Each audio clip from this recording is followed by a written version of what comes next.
Shalom a todo o povo de Deus. Mais uma vez, muito obrigado a todos os irmãos que acompanham esse Ministério da Graça Divina e não só a partir do nosso canal no YouTube, Igreja Graça Divina TV. Se não subscreveu, aproveita a subscrever-se já. E os nossos irmãos também do Facebook, Igreja Graça Divina Pentecostal, e os nossos irmãos também do nosso TikTok. Mais uma vez, voltamos para cumprir com a nossa emissão com o Profeta Bem-vindo Jimmy em duas línguas, em português, em lingala, um pouquinho de francês também. Nós estamos a aprender acerca da sétima estrela, que é a estrela de servir a Deus, como um servo deve servir Deus com todo o coração dentro da igreja e não só. Shalom, Profeta Bem-vindo Jimmy. Shalom, Teresa. Shalom também, Mamãe Madu. Profeta Bem-vindo, que nos explicou acerca também nosso ensinamento sobre armaduras, onde tem armaduras carnal e armadura espiritual, onde nos ensinaram que para vencer as lutas, como as nossas batalhas temos lutado familiar, são lutas espirituais. Para vencer, nós devemos revestir armaduras espirituais. Profeta Bem-vindo, como é que nós devemos revestir essas armaduras espirituais para que nós possamos vencer as batalhas ancestrais da nossa família? Obrigado, Deus seja louvado pela essa pergunta. Estamos a explicar acerca do batalha dentro do altar. Mas a batalha dentro do altar precisa de vestir armadura espiritual. Mas antes de vestir a armadura espiritual, tem que tirar ainda a armadura carnal. Porque muito cristão, ele está a combater mais na carne. Por isso, muito cristão, acerca na batalha espiritual, sempre cristão cai. Está a cair porque ele não está a combater segundo a regra do combate espiritual. Combate espiritual não é combate da carne. Mas cristão está a usar essa armadura na carne. Por isso, filho do diabo, ele é inteligente mais que filho da luz. Porque toda a batalha na nossa vida começa no espírito. David, antes de vencer Golias, ele venceu ainda, ele matou leão, matou urso. David foi ungido. Depois aquilo que ele recebeu, ele vem na batalha, mas ele vem para trazer a comida. Ele encontrou aquele cristão, Golias. Ele está a lançar a palavra de desafio contra Israel. Não preciso mais de lutar Israel contra nós. Tira só uma pessoa no vosso lado para lutar comigo. Significa, Golias, ele já tinha armadura espiritual. Também tinha físico. Eu sabia que ali no Israel ninguém vai me vencer. Ninguém. Que todo o corpo dele, ele já vestiu aquela armadura. Mas ele deixou um espaço aqui na testa. Quando David vem, ele conta a situação. Não. Como a pessoa vai lutar com esse homem? Qual é a garantia que o rei disse? Não, a pessoa vai lutar com ele, vai casar com filha do rei. Vai ser que gero do rei. David foi, contou com Saul. Saul disse, você é jovem? Disse, não preciso.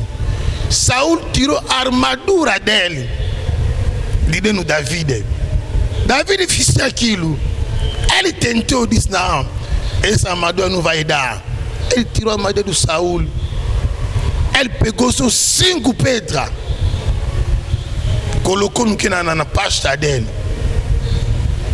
Ele vem frente a frente com Saul, com Golias. A Bíblia diz que Golias estava avançando, Davi também estava avançando. Ninguém recuou. Ele avançou, mas a luta começou aqui. Começou no plano espiritual. Golias lançou palavra. Davi também respondeu: você vem na minha frente com toda a espada que você está a usar, mas eu venho na tua frente em nome de Deus de Israel. Hoje a sua carne, corpo vai ser comida do quê? Do pássaro. A sua cabeça, canje, vai comer hoje. Davi já tinha a armadura espiritual, que ele recebia aquele azeite, unção, ele recebia no mão do Samuel. Ele afrontou Golias.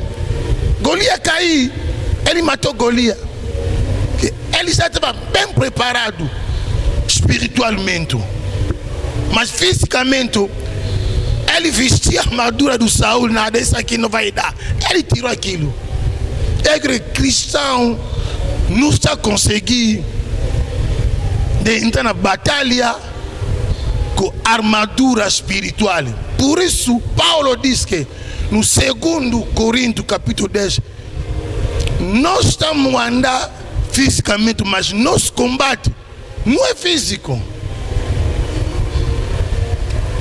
Paulo declarou muito bem: estamos a andar fisicamente, mas a combate não é fisicamente. Nosso combate é espiritual.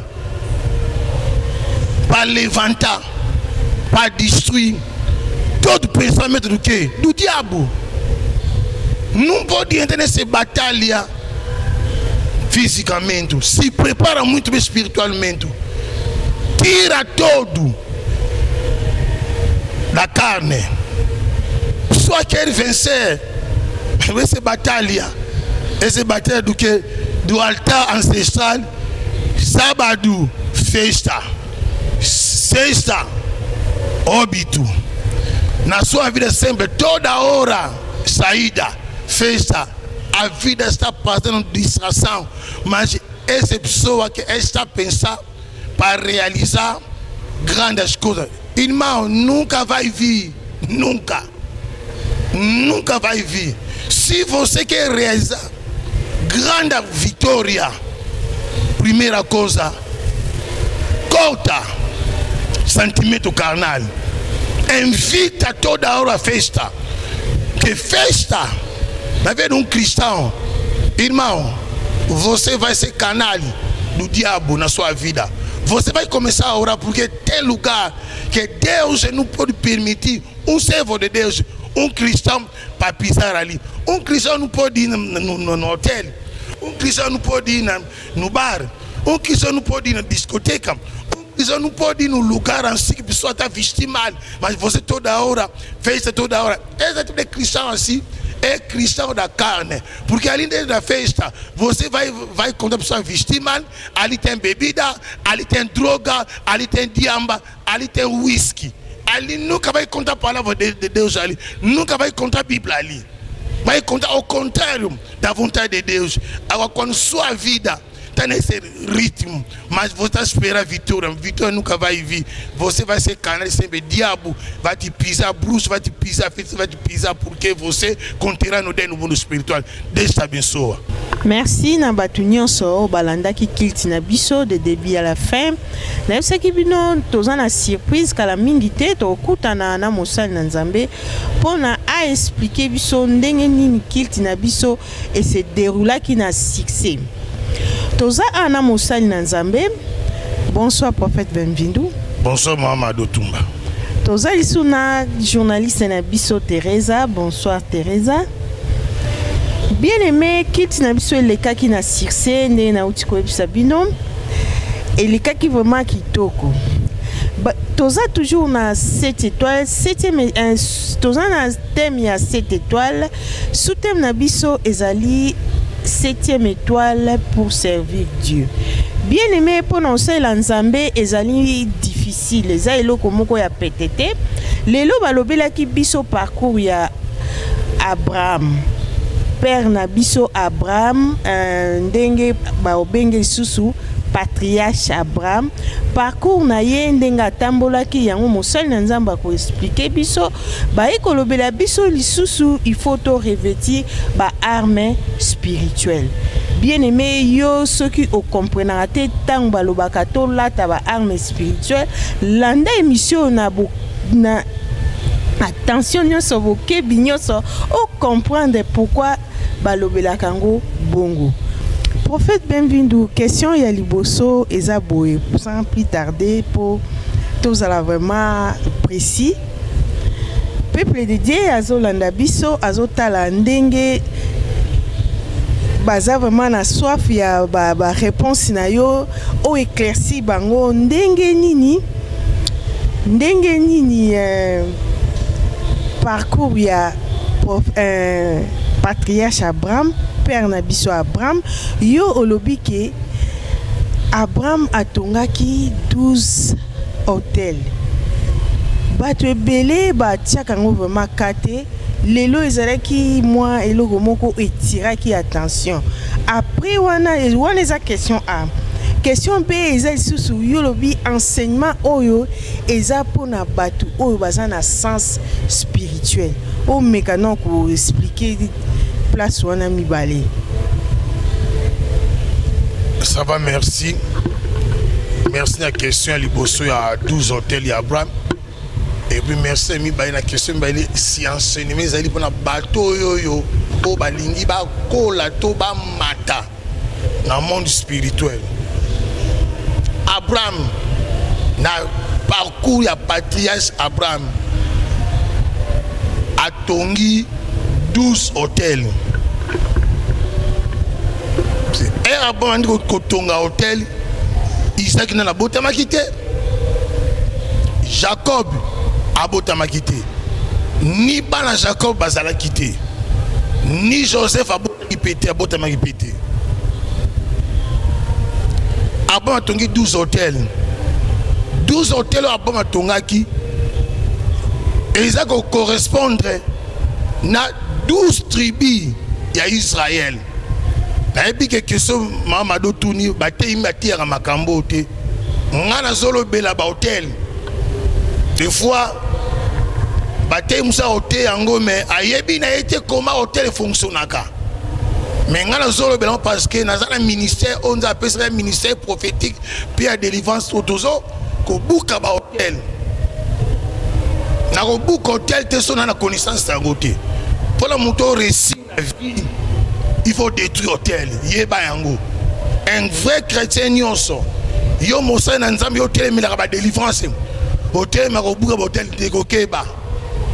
Oko yamba Jésus Christ comme ce n'est pas sauveur.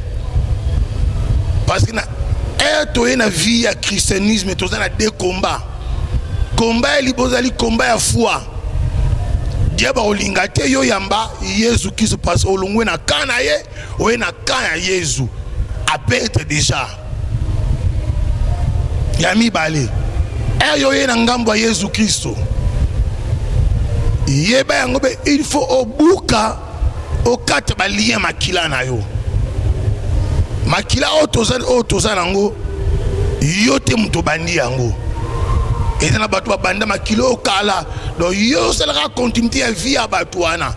Même patriarche Abraham makila oyande ko poteri makila na été. Et là makila ya papa na été rage. Nzamba bandi na ye nzamba kata kilo eboso lien makila. Akati lien makina vie Abraham. Aibisi Abraham. Abraham bima na ndaku ya papara na yo. Abraham oya ko pambola yo akapambwama. Oya ko modiri yo azala modi. Famille yo sa mokili. Ba ozala beni et pas nous Abraham. Maintenant comment qui Abraham ité. aya Abraham na comme Abraham te. Donc Nzambe a retiré Abraham la et qui tâche difficile pour la montagne yango tala ka ba ça va yonde ozala banda ka botala bino tutu nganza bidongo azo mana foi parce que azo mona makambo ngo azo ndimi yango puis Nzambe so na Abraham akangi mato ya papa na Abraham ayoka te conversation ya Abraham na Nzambe Abraham bimi na libota na ye na bilaka Nzambe bakati déjà lien wana nde Abraham bandisko parcours à sika na Nzambe wa déjà tour de Babel et c'est ça va confuser ça la mikwa panzani kuna nde Nzambe retiré Abraham a changé le position qui état d'eni na ye a changé yango nde bandisko marche na Nzambe abandi ko tour hotel wana si hotel atongaki nous na vie na ezaki 12 l'axibis aussi 12 tribus d'Israël chiffre 12 un chiffre à fondement parce que fondement des allés important na vie à un serviteur de Dieu na vie à un mondimi oh beaucoup hôtel te so yebi secret hôtel te faut yeba fondement ni les alliés basés na hôtel pour nous détruire en malam. Donc Abraham nzamba bongola ki makila na ye apesa ki makila asika nda sala ki na ngomage ndero koma côté ya koma ki wana pona a construire hôtel wana pe hôtel wana era tonga ki yango na mutuna e baite ke un jour abota Jacob ayeba ki yango te ke Jacob abota ba descendant na ye ayeba ki yango te parce que Abraham première génération la vie na ye deuxième Isaac troisième Jacob quatrième génération a les 12 tribus d'Israël. Le quatrième génération des 12 tribus d'Israël. Mais il y a Tonga qui a aucune idée que Lévi a Kozala, Simeon a Kozala, Issachar a Kozala, Dan a Kozala, Nephtali a Kozala, Joseph a Kozala, Juda a Kozala, Bango Nyonso n'a aucune idée. Donc Nzambe a Salara Makambu, Nabo Nzambe. Oh, nous avons Nzambe, Nzambe a quelque chose. Ok, yo, même Ngana Zate, mais on Ngana Zo Sala, Batoba Gwana Simananga, Barubuka Makambo. L'hôtel ancestral, est très bien. Il y a mis balé, deuxième question, ils allaient basé si Batoyo Barolandanini. Baza bato révélation ndeko bako sayote omoni sena moyo tozo bika avato na mokilo yo tozaki quelque part comme esprit donc awa na sena moyo nazali mutu nazaki da créer pa Nzambe Nzambe a fabriquer nzoto oyo nde azwi molimo wana zaki likolo a cause na nzoto oyo era kotisi yango na ye awawa nana mission o Nzambe apesi ngai o na osala na parcours na ngai Nzambe akela mutu te o na mokili oyo obika viozo bika wana sozo bika makambo zo bika wana ndeko mitala malamu tala marche na yo est-ce que yo vraiment otosaka ba norme ya bonzambe même ministère musa to sala Nzambe oyo to eba un jour to zalaka juger to rendre compte na kolo musala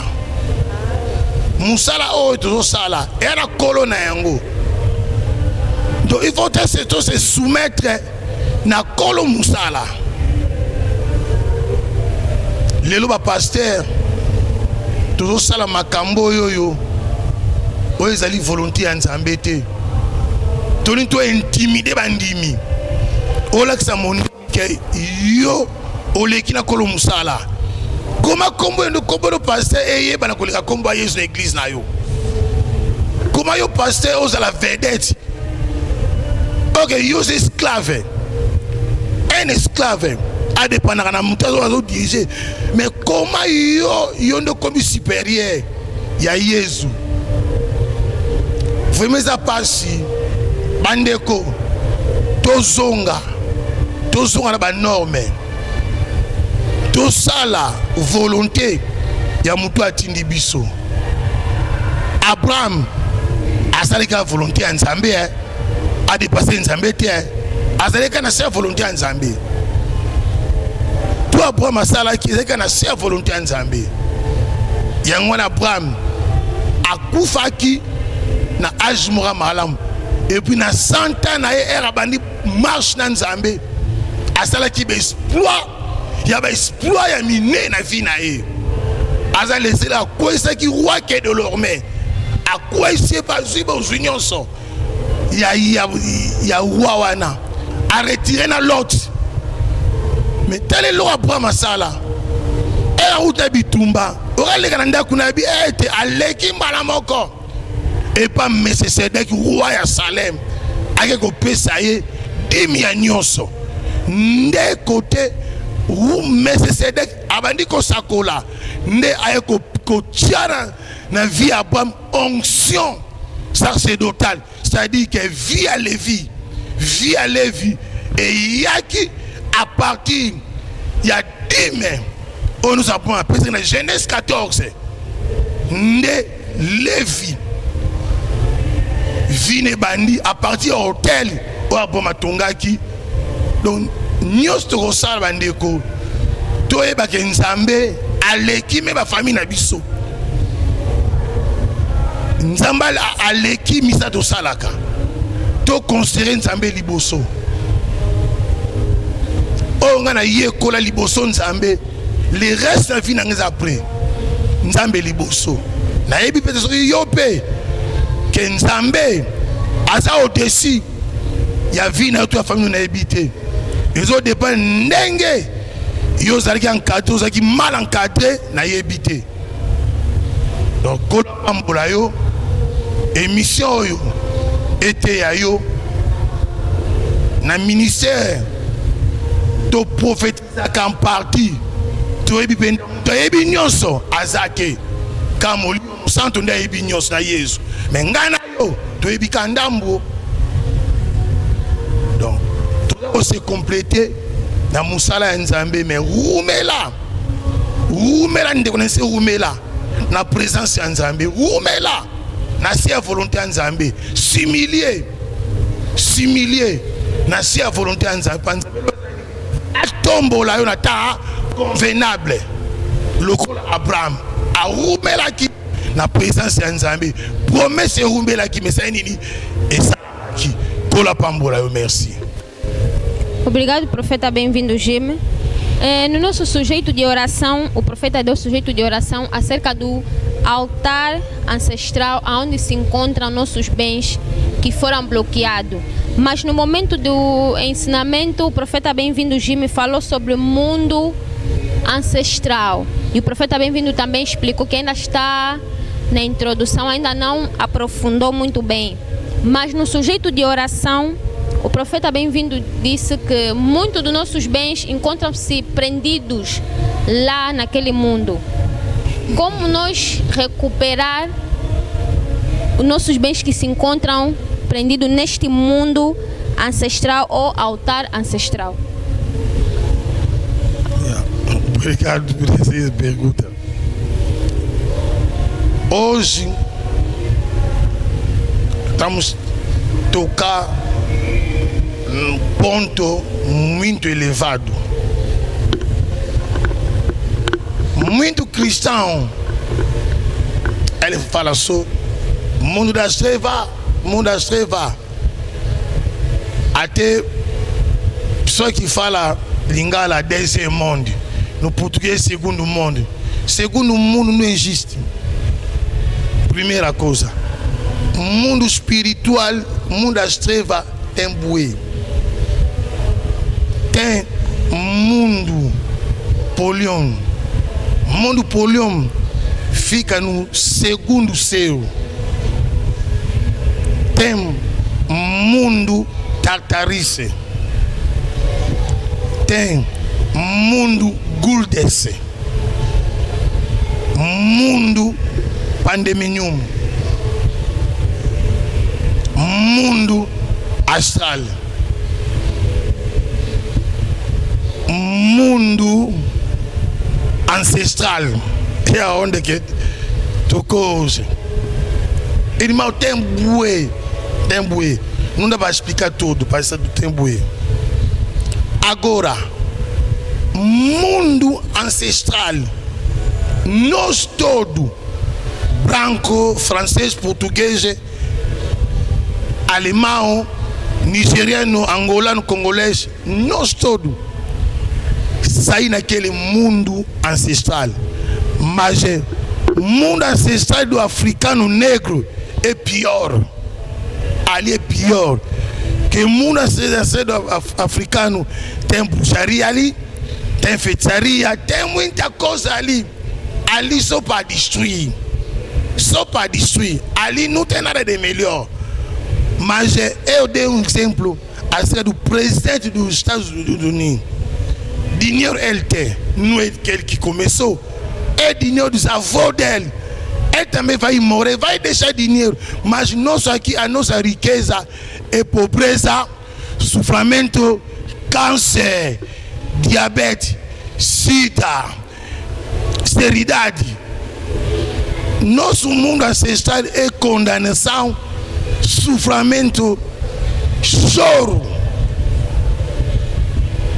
Porque no nosso mundo é nosso bisavô ensinou a pessoa mal. Eu dei um exemplo. Quando você, na sua família, reza naquela igreja que começou na letra C, aí naquela igreja ali, ele vai te dizer em nome do Pai, do Filho, do Espírito Santo, amém. Mas espiritualmente significa aqui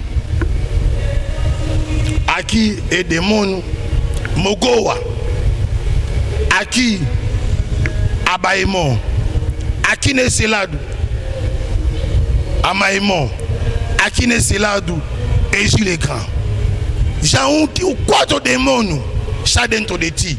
Mas você pensa que você está fazendo oração. Não é oração, porque nossos ancestros ensinou mal. Já é uma destruição mágica com a Bíblia na mão. Vai na igreja.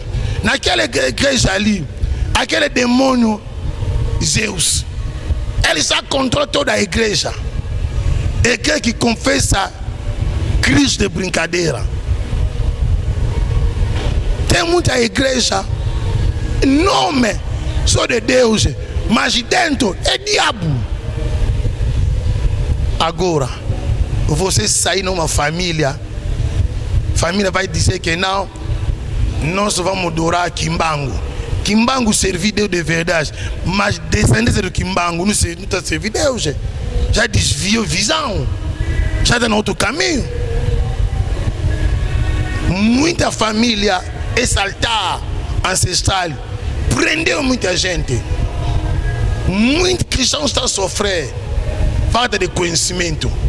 Seja essa mensagem, entra na tua casa, igreja, irmão, senta, acompanha muito bem nossa mensagem. Você vai analisar algo pela sua vida. Hoje, o diabo está trabalhando na igreja. Toda a igreja fala o nome do Cristo, não é a igreja do Cristo. Ele está usando seu nome, mas dentro não é Cristo, é outro já. Esse não é Cristo. Por esse altar ancestral, mundo ancestral, sentou, pegou a vida de muita gente nas trevas.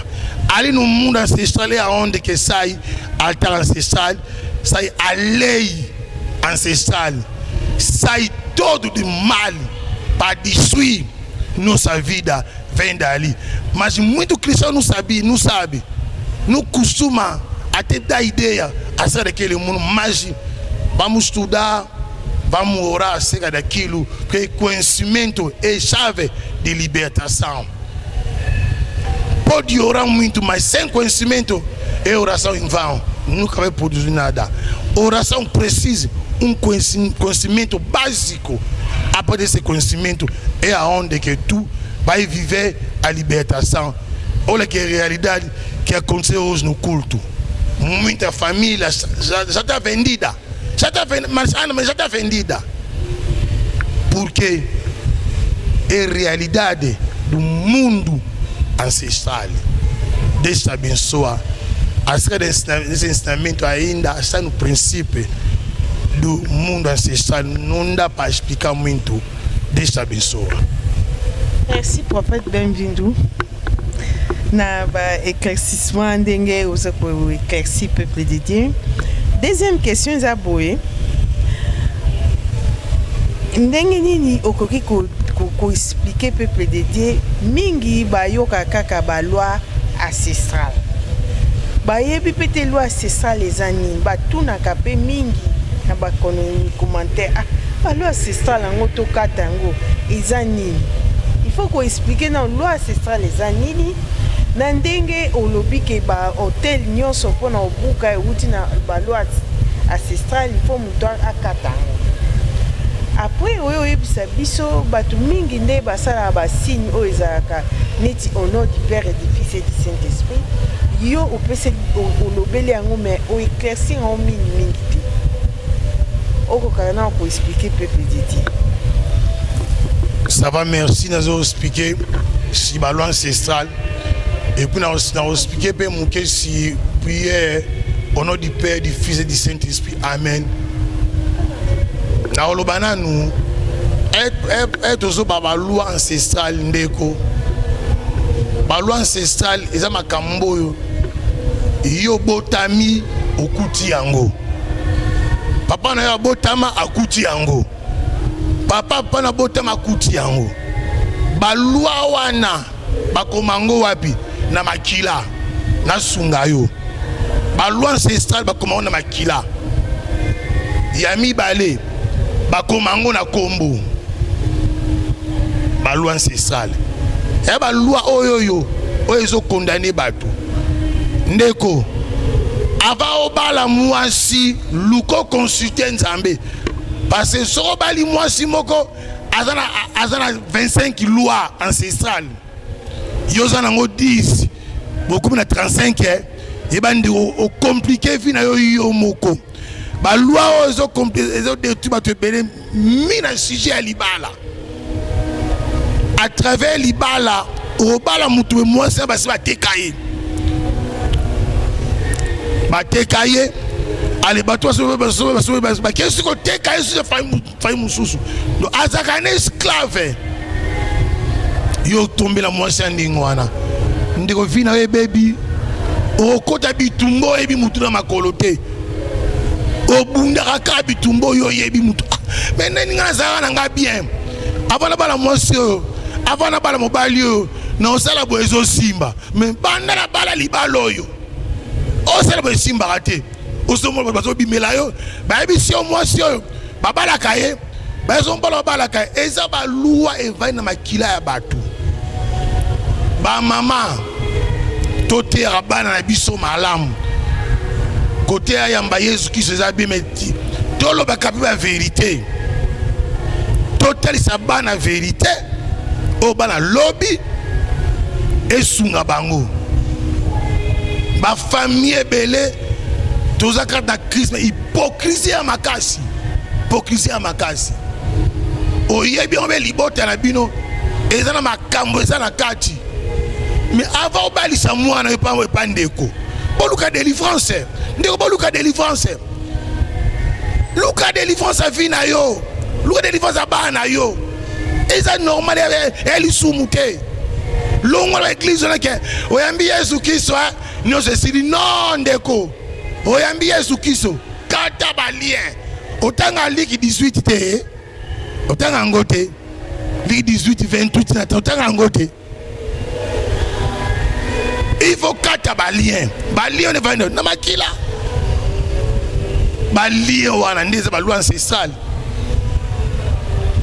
o bala on bala so bali wana bando bala ye vina beba o bali o bala na libota na bango bazana ba pata cristal kuna libota ba bota bana ba défaut na libota no makambo wana isate yo bali libala ndenge wana osuka wapi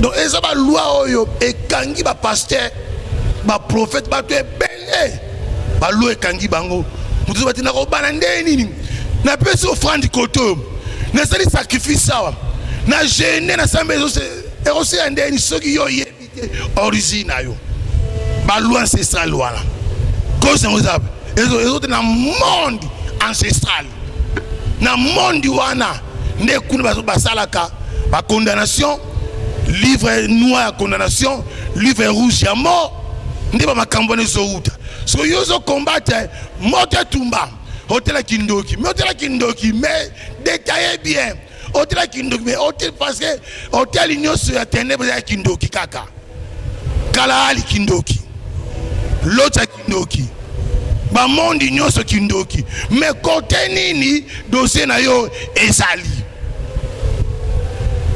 on a sobela mais osobela maladie nini parce que osobela faut que un spécialiste à cancer à traiter spécialiste à diabète malade na maladie spécialiste ndenge pe monde ancestral ezali côté nini dossier na ezali pona o combattre kata yango ko kata na fait clément na sentiment mais connaissance esunga yo ko bozate o se 4 6 so rejeter connaissance nzamba rejeter sacerdoce na yo ba sacerdoce mi lelo a prophète ba prophète botia ko lia ba mbongo ya bandi ba prophète nazo tia yo ndeko na prophète tika iskokeri tia okosa batu soki likambo ebi okokato za na connaissance tika botia ko kumisa bana nzebe incrédit bana nzebe lelo ba ko sembe na bandaku pona iskokeri lo kuta mensonge décision ya biso ba sai na nzambe vérité zate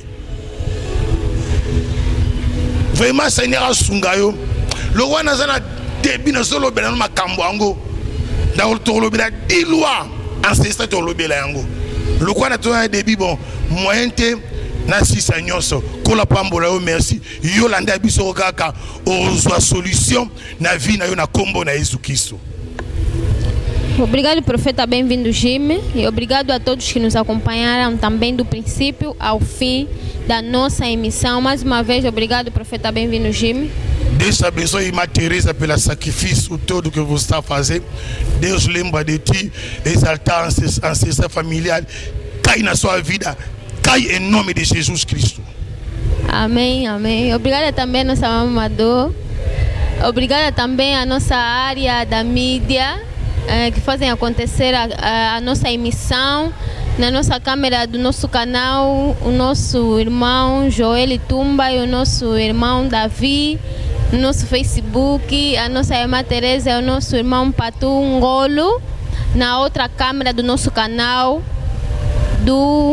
da YouTube, Igreja Graça Divina TV. Se o irmão ainda não subscreveu nosso canal, subscreva. Nós que estamos a falar acerca da 7ª estrela, que é a estrela de servir a Deus. Dentro de nós, Deus criou-nos com 7 estrelas e nós já estamos a falar da 7ª. Se o irmão só está a nos ver agora, acompanhe a Graça Divina para aprender desde a 1ª estrela até a 7ª estrela, para ter melhor compreensão. Essa estrela que é a estrela de servir a Deus.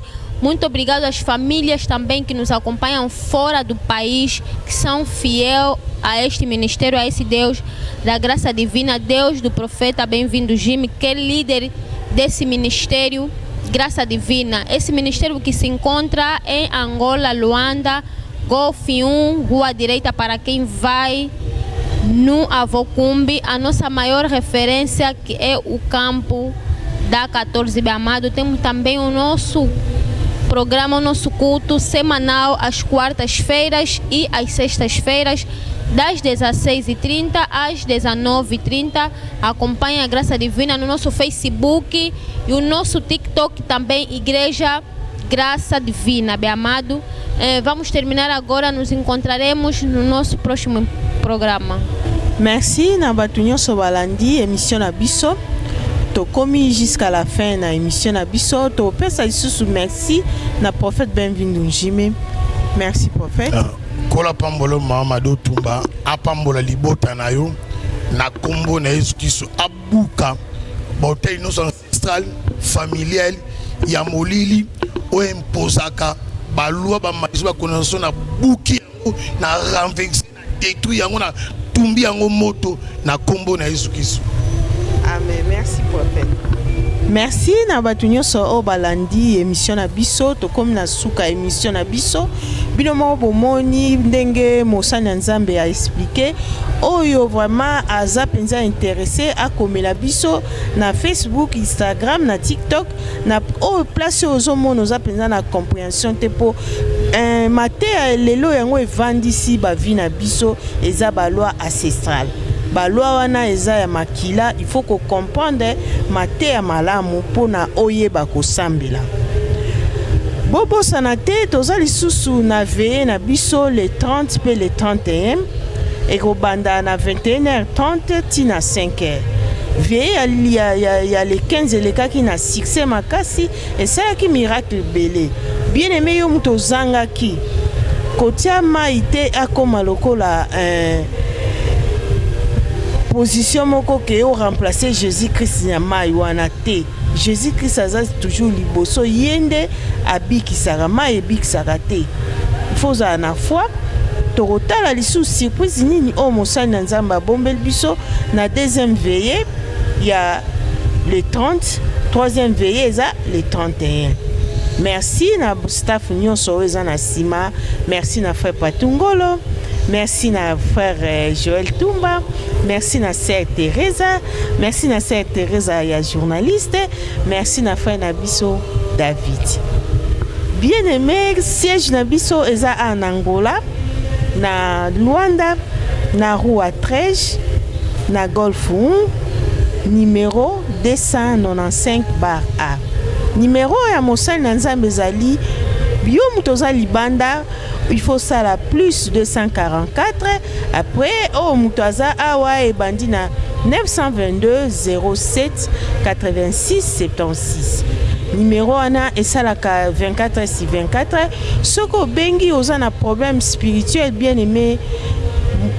Musika distance eza barrière te okozwa bénédiction pe délivrance ya famille na yo partout kozala ozala na hôpital na ndako partout kozala mosali na Nzambe aotia loboko okozwa résultat malamu. Bien aimé, kiti na biso ya semaine ezalaka mercredi na 16h 19h eza kit prophétique. Vendredi même heure 16h à 19h ezali kilt délivrance. Bien aimé, tokutani mercredi soki Jésus-Christ a été tokutani mercredi na kilt mercredi. Ciao.